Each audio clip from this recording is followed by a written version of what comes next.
Kakinada rural Vakilipudi గ్రామంలో వెలిసిన శ్రీ గంగాలమ్మ అమ్మవారి ఆలయంలో శ్రీ సిద్ధార్థ విద్యానికేతన్ ప్రిన్సిపల్ చక్రపాణి, కరెస్పాండెంట్లు శేఖర్ రాజు, విశాలాక్షి దంపతుల ఆధ్వర్యంలో విద్యార్థులచే కోలాటం కార్యక్రమాన్ని నిర్వహించారు. ఈ సందర్భంగా ప్రిన్సిపల్ చక్రపాణి మాట్లాడుతూ 200 సంవత్సరాల చరిత్ర గల శ్రీ గంగాలమ్మ అమ్మవారి నూతన ఆలయాన్ని నిర్మించడంతో స్కూల్ విద్యార్థులతో పూలు పండ్లు సమర్పించి కోలాట కార్యక్రమాన్ని ఆలయ ఆవరణంలో నిర్వహించడం జరిగిందని, అందరూ సుభిక్షంగా సంతోషంగా ఉండాలని, కులదైవం గంగాలమ్మ అందరికీ మంచి చేస్తుందని తెలిపారు. విద్యార్థులు ముందుగా స్కూల్ నుంచి ఊరేగింపుగా బయలుదేరి అమ్మవారి ఆలయానికి చేరుకుని ప్రత్యేక పూజలు నిర్వహించారు. ఈ సందర్భంగా ఆలయ సభ్యులు మాతా లక్ష్మణ్ విద్యార్థులకు శుభాకాంక్షలు తెలియజేశారు.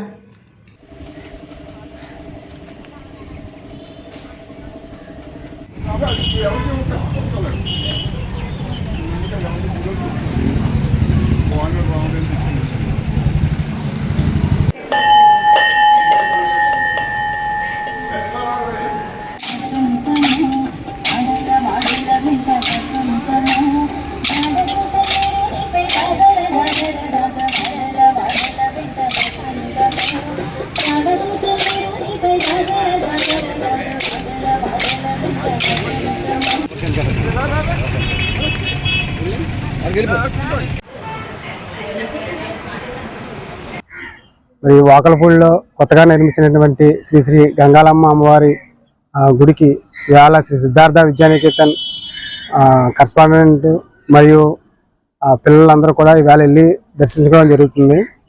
అలాగే అమ్మవారికి పూలు పళ్ళు సమర్పించడం జరుగుతుంది. గంగాలమ్మ అమ్మవారు మా వాకలపూడి ప్రజలకి అలాగే గ్రామ కమిటీ వాళ్ళు కూడా మా సిద్ధార్థ విద్యానికేతన్ కృతజ్ఞతలు తెలుపుకుంటున్నాము. అలాగే గంగాలమ్మ అమ్మవారు వాకలపూడి గ్రామ ప్రజలను చల్లగా చూడాలని కోరుకుంటున్నాం. అదేవిధంగా మరి 200 సంవత్సరాల చరిత్ర ఉన్న అమ్మవారి ఈ గంగాల అమ్మవారు, అలాగే చుట్టుపక్కల ఉన్న వలసపాకల, వాకలపూడి, ఇంకా మా పెనుమత్తి అక్కడి నుంచి కూడా అందరూ రావడం జరుగుతుంది. అలాగే ఈవేళ ఈ గంగాలమ్మ అమ్మవారికి పళ్ళు పూలు విద్యార్థులతో ఇవ్వడం జరుగుతుంది. అలాగే ఆ గంగాలమ్మ అమ్మవారి దగ్గర కోలాటం కూడా చేయడం జరుగుతుంది. సిద్ధార్థ విద్యానికేతన్ విద్యార్థులు అందరికీ కూడా మరి మంచి జరగాలని కోరుకుంటున్నాను.